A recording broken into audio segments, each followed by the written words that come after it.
Hey everyone, this episode is for people out there who have their own networks in their home.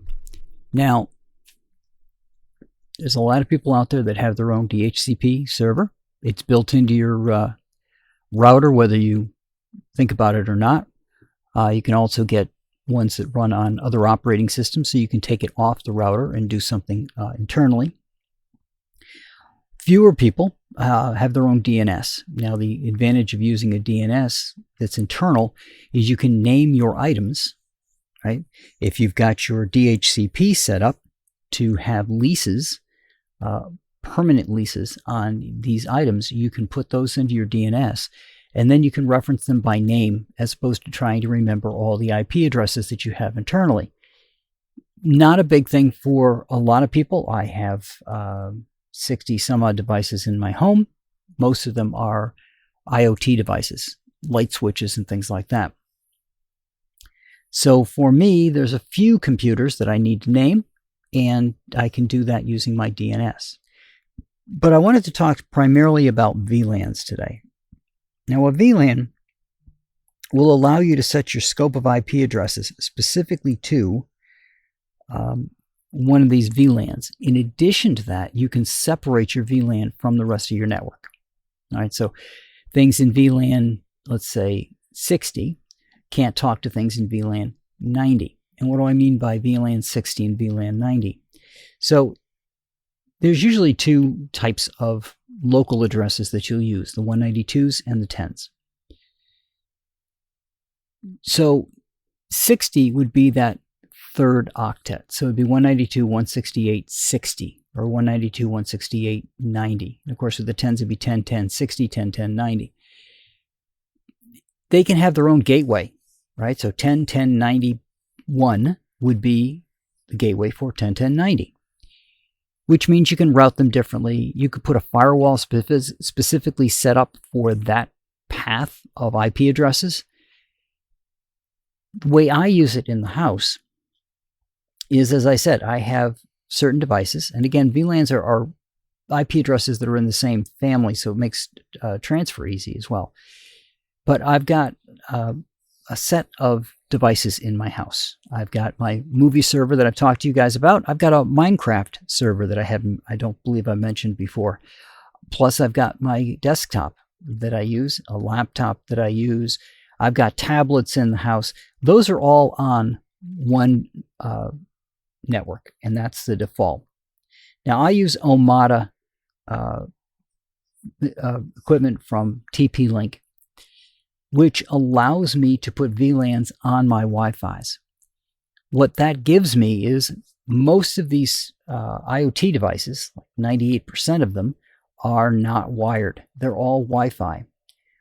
By setting up a Wi-Fi specifically connected to that VLAN, and I have multiple Wi-Fis hanging off of these devices, and it's still one Wi-Fi hotspot, but it has multiple VLANs possible. By having the multiple VLANs on there, I can then direct all of my IoT devices to that one VLAN. I work remotely. The computers that I work on for work have their own VLAN. So they also are separated. And because the work operation likes to use 10s for their internals, those are obviously 192s, so that there's a separation of IP addresses.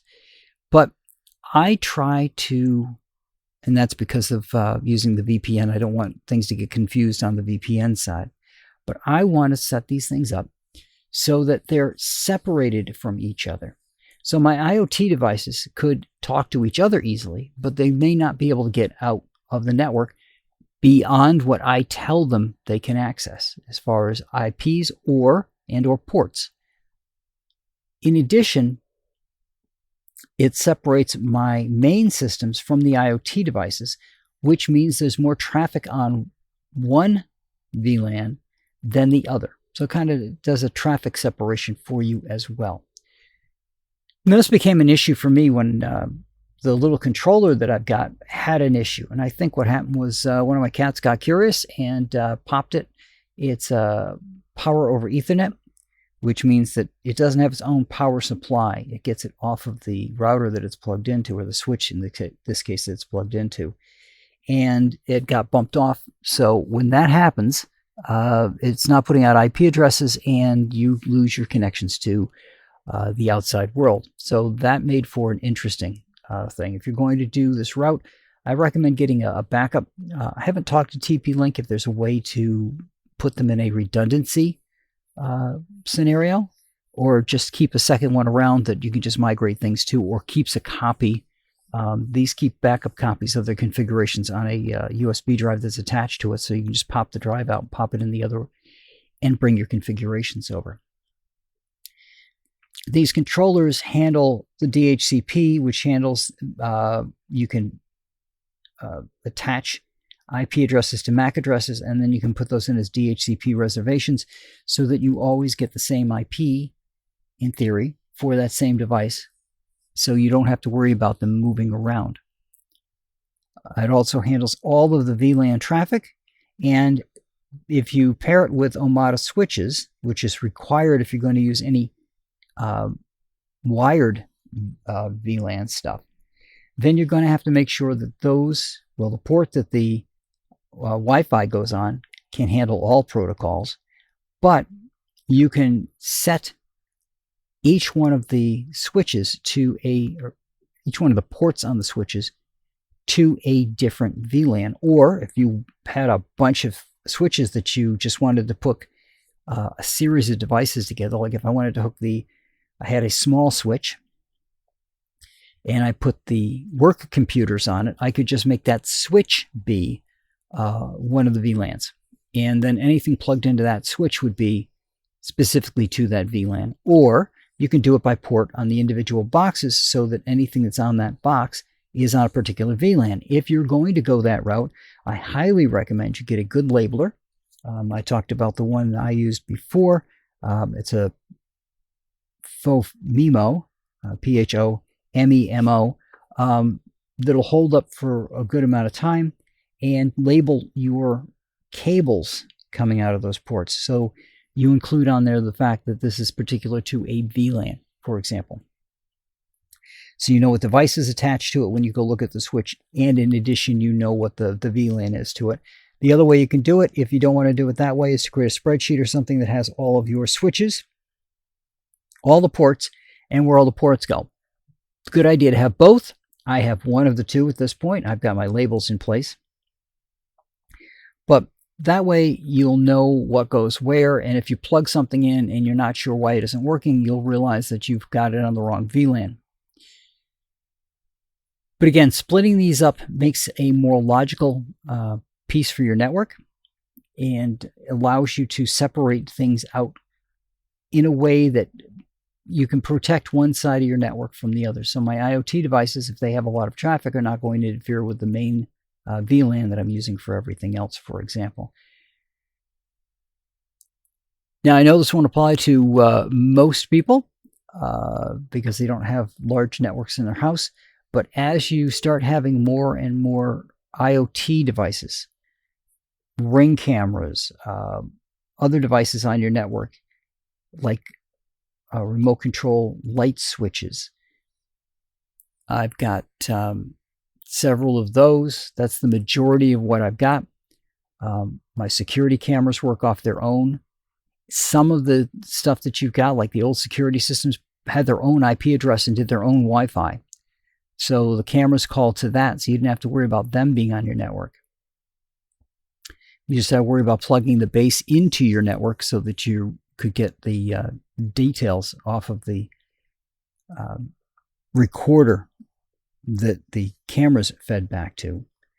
But when it comes to other devices, like the Ring cameras, the other set of security cameras that I've got, those will all need an IP address, and by having it over on the VLAN, it means that you're not taking up your other real estate for devices, which, again, probably doesn't apply to most of the people listening to this podcast because you don't have that many devices.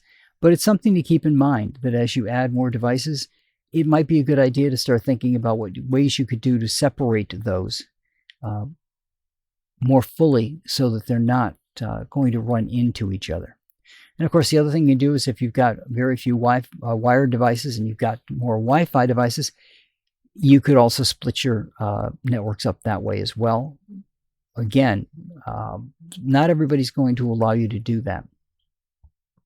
But this way you can go through and set your network up the way you want it to be and keep your IoT devices separated. And, if you didn't want them to call to the outside world for some reason, being hooked off on their own IP address, and then you block that IP address and that gateway from going outside, except when you tell it to, like when you want to go get updates, you want to check once a month for them to get updates, you could then key that so it can go outside and then shut it down again so that your data on your device, if it doesn't need to go outside, doesn't, and all stays locally to your house. But that's what I got for you guys this week. I will talk to you all next week.